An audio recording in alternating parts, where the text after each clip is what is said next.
दादी की दादी नुमा हसरत और हरकत। पड़ोस वाले घर में दादी जी आजकल नेताओं के मिजाज की मंदिरा बदली बदली सी नजर आ रही हैं। यूं तो जब से उन्हें जाना है उम्र से 10 वर्ष पीछे, मगर समय से 10 साल आगे की वेशभूषा में नजर आती रहती हैं। अभी पिछले ही हफ्ते की बात है, वो गोलगप्पे वाले को अपने दरवाजे के सामने रोककर स्वाद के मजे ले रही थी। अचानक उनकी कीर्ति क्रोध सी दिखी। उनकी भाषा गंभीर देखकर ठेले वाला बोला, दादी आपके कामदाद होने से कड़क गोलगप्पे मशूड़े में चुभ हो गया। दादी का गुस्सा चरम पर था।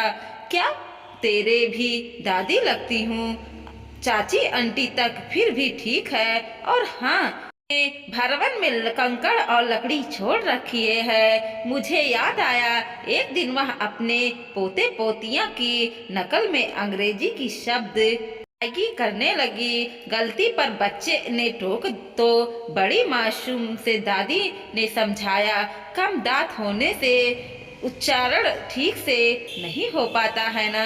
पड़ोस होने के नाते उनके घर में मेरा आना जाना बहुत होता है। उनकी बहू से मेरी जमती भी बहुत है। एक दिन हम लोग रूसी की समस्या का बात कर रहे थे। बात उनकी बहू ने शुरू की, पता है आजकल मेरे बोले हुए बहुत हो गए। मैंने तुरंत उपाय सुझाए।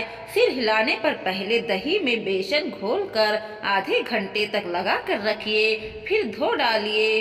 2 दिन बाद पुनः किसी काम से उनके घर जाना हुआ। देखा तो दादी जी अपने तीज बालों का जूड़ा बनाकर बड़ी अदा से टहल रही थी। पूछने पर जवाब मिला, दरअसल मेरे बालों में रूसी कुछ ज्यादा ही हो गई हैं, सो उपाय कर लिया। अच्छा लगा कि बहू न सही सास ने ही मेरी बात पर अमल किया। खुशी होती है उन्हें देखकर। अगर इतना बदलाव और युवा पीढ़ी में दिखी तो तस्वीर कुछ अलग ही हो। खैर, लगे हाथों 2 दिन तक ही घंटे तक आपको स्किप कर दूं। मैं सुबह की ताजी हवा लेने नजदीक के पार्क में गए। वहां पहले से एक जानी पहचानी फिगर मगर नई वेशभूषा में टहलने में तालीन थी। करीब जाने पर मेरा मुंह हैरानी से खुल गया। मच्छर घुसने और किसी और से बचने हेतु मुंह तुरंत बंद हुआ। बात कुछ यूं थी कि दादी ने कंधे पर बाल हटा रखे थे और नाटकीय पहचान रही थी। मेरे बिना पूछे ही उन्हें सफाई दे दी। बड़ा आराम है, समय कहाँ है बालों को संवारने का। फिर इसे पहनावे के धोना, पहनाना, उतारना सब आसान है। अब उसे आगे कौन पूछे कि 80 वर्ष की पहचानी हुई उम्र में कितना कम निपटाने पड़ते हैं। आपको ये सही है दादी, जो 10 वर्ष पहले तक अपनी बहुओं को बाल काटने पर कुलच्छड़ी और नाटकीय को 2 पर्दा वस्त्र कहने से नहीं चूकती थी, साथ में अपने जमाने की सिर पर पल्लू रखने की परंपरा निभाने की वकालत भी जरूर करती थी।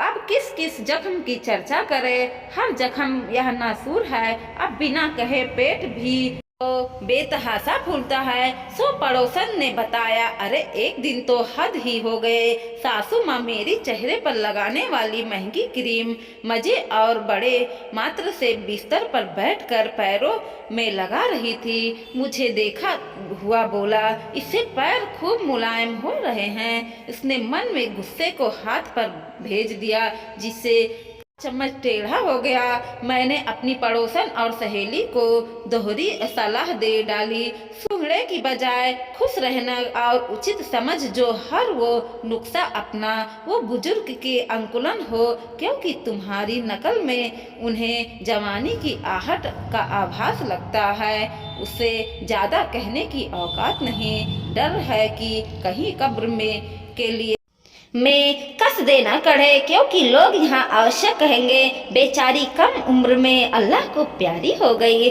दोस्तों, वीडियो पसंद आया हो तो लाइक कीजिएगा, शेयर कीजिएगा और सब्सक्राइब भी कीजिएगा। और देखते रहिए कोमल मोटिवेशनल 2.0।